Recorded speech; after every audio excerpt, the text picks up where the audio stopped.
Good morning, Stuart. Very nice to see you. Yep.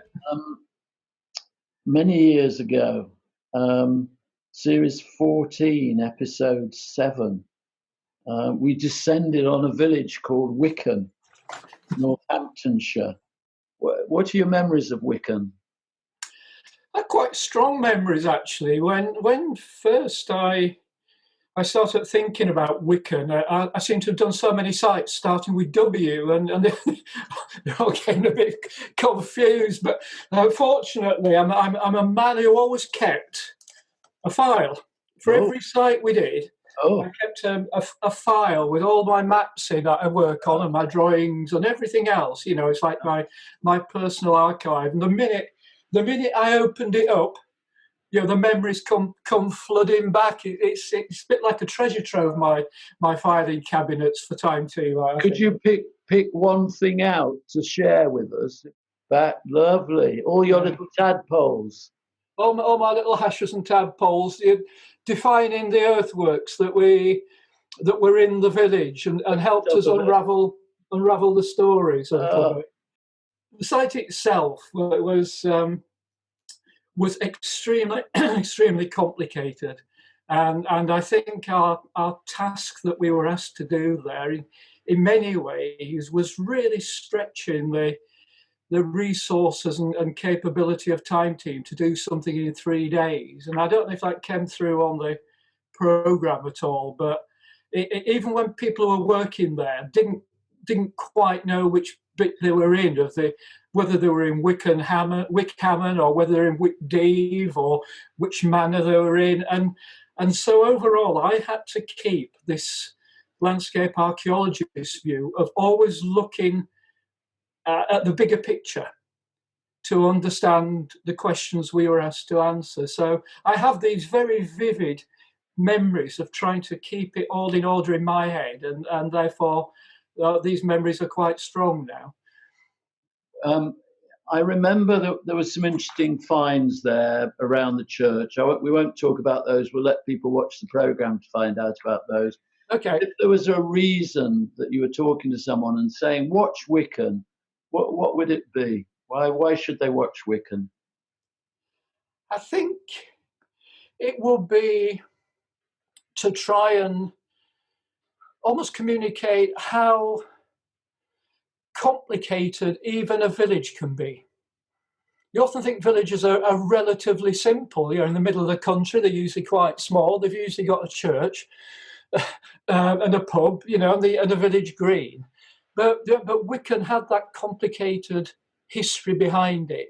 One estate, 2 villages, 2 manors, 2 church, and so it went on. And I think in terms of trying to help people understand the complexity of archaeology, I think a programme like Wicken is a very good way of allowing people to see that you have to look at places in different ways. You can't just rely on the pottery to tell you what was going on, as we found at Wicken. You can't just rely on the fact you might have found one church because there are 2 churches. And so that story went on to me. It was about the complexity, and in a way, I think it showed quite well how the different disciplines work together in that one. And how pottery, which is often the benchmark which is used for archaeological dating, that it can be a red herring sometimes. You know, it can lead you up. It's all very interesting stuff, but you can't just rely on the distribution of pottery, which was what got us there in the first place. And of course, it was a very common story that pottery just gets, you know, chucked around. It gets moved around. We were actually digging on the edge of where Saxon settlement was, but it had been heavily disturbed and stuff had been moved around. And I think 1 or 2 people, you know, have been in touch with us about this programme, and some people say it's one of their favourite Time Teams. And I wonder if it's not that it gives you that sense of lying under these many English villages, many British villages. There's an extraordinary complex story to be unravelled, and therefore it makes it a great adventure, which I know you and I have both been involved in, to sort of work your way back into the history of a place. There was lots of things that in the 3 days that we were there that we found that we couldn't tackle on film as well. I mean, for instance, in that field called the Warren that we started off digging in, looking for the Saxon village, the earthworks in the fields I looked at there, which hadn't been mapped before, there were remains of dovecot. There were some gardens that were 16th century in date. I mean, those works that I showed you on that plan are all is a detailed record, as it were, of a period of the 16th, 17th century of garden archaeology, which in itself is interesting. But of course, we weren't there to make a program about garden archaeology.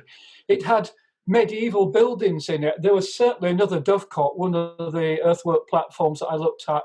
There was another dovecot, and that would be the dovecot going with the manor to the north of the stream, just as the Leicester folks had found the dovecot to the south of the stream. There are all sorts of really interesting complexities going on there. Of course, when a director makes a program, they have to cut out quite a lot to fit it into the 45 minutes. Sometimes the best bits get left out, in my opinion, but that's another.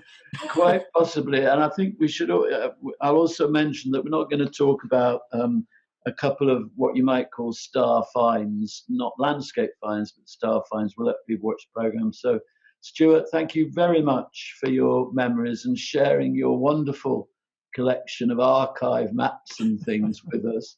And I hope you and I will both, I suppose, be watching that program again. And I have fond memories of it. And thank you very much for your insight.